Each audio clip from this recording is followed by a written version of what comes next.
Hey everyone, and welcome back for another deep dive. Today, we're going to be talking about something that I think we all struggle with. Specifically, how those little dings and notifications can totally derail our day. Right. You know that feeling when you get sucked into your inbox Oh, yeah. and suddenly an hour's gone by? Totally. So to help us escape that vortex, it's all about reclaiming control over our time and attention. Interesting. So one thing that I find fascinating is that, we've almost been programmed to respond to those little red badges and notifications. And Yeah.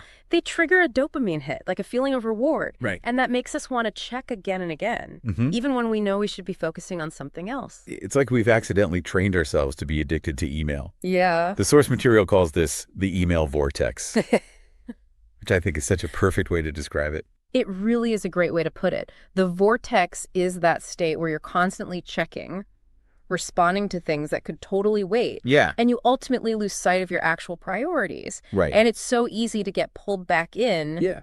even when you're trying to be disciplined. It's like a black hole of productivity. Totally. And, the source material makes a really strong argument for turning off all email notifications. Okay. Like no dings, no badges, no nothing. Wow, that seems kind of radical. It does seem radical, but Yeah. why is that so important? So it really boils down to control. Okay. Those notifications, they create a false sense of urgency, making us feel like everything is important, when in reality, very few emails require immediate attention.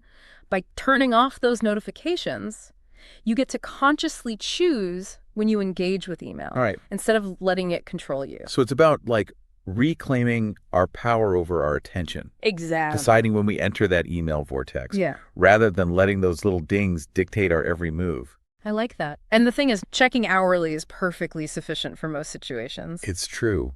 But, there's always that nagging fear of missing something crucial. Of course. The source material compares an urgent email from your boss to a notification about, a sale on floral leggings. Oh, wow. Right. And the point is, we allow any notification to interrupt us, giving equal weight to a work crisis and a marketing email. Yeah. And each time we do that, we're giving that sender, whether it's our boss or a clothing company, Yeah. power over our attention. That's a really interesting point. It makes you think twice about who or what you're allowing to interrupt Yeah, your most precious moments. absolutely. And this is where being intentional comes in. Okay, so how do we break free from this vortex Yeah. and start being more intentional with our email? So the first step, as we've discussed, is turning off all those notifications. It might feel strange at first, but you'll be amazed at how much mental space it frees up. It's like decluttering your mind. Exactly. And then we can start scheduling dedicated time for email, right? Just like we'd schedule any other important task. Exactly. Treat email like a meeting with yourself. Okay. Decide when you'll enter the vortex each day and stick to that schedule. You'll still find time to check your messages, but you'll be doing it on your terms, Right. not based on random pings throughout the day. I love that. So instead of letting those notifications drag us back into the vortex, we're consciously choosing when to engage with email and when to focus on other priorities. Right. It's about taking back control. Exactly. And the shift in mindset is key to reclaiming your time, your focus, and ultimately your productivity. This channel, weightlessproductivity.com, is all about achieving that. It's about escaping the tyranny of the inbox and finding a more balanced and fulfilling way to manage email. But there's more to it than just turning off notifications and scheduling email time, right? Absolutely. There are specific strategies for actually processing those emails efficiently once you do sit down to deal with them.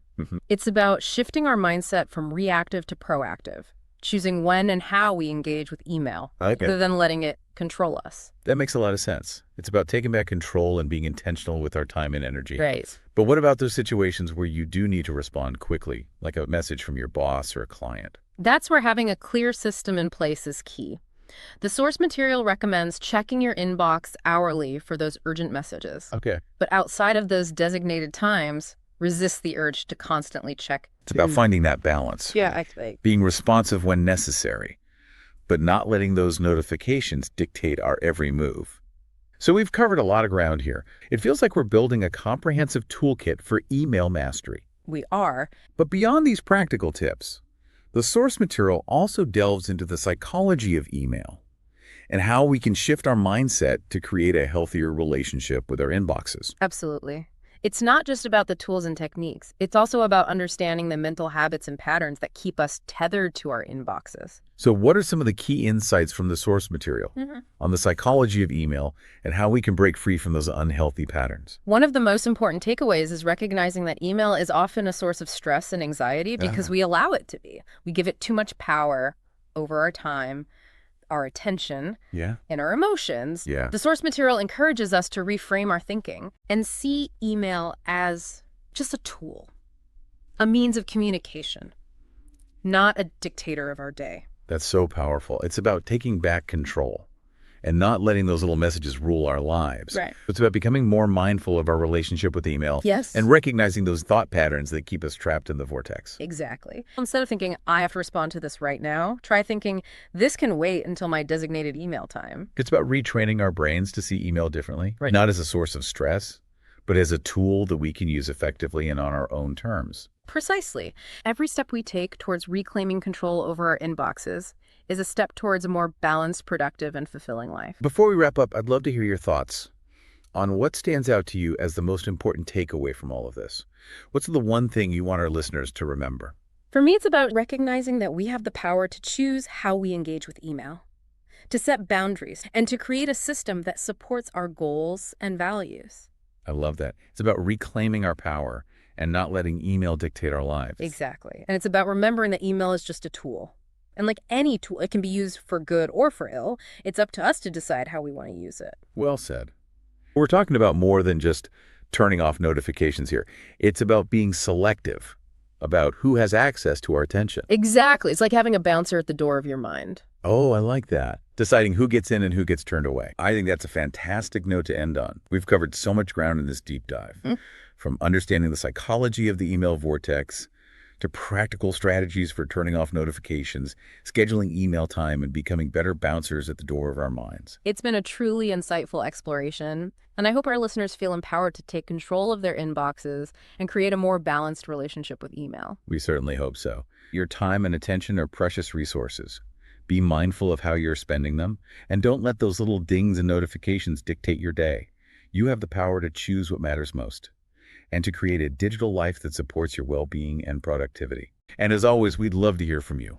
Share your thoughts, experiences, and any lingering questions you might have in the comments below. We're always eager to connect with our listeners and learn from your insights. And don't forget to like, subscribe, and follow the channel. Until then, stay curious, stay engaged, and keep those inboxes under control.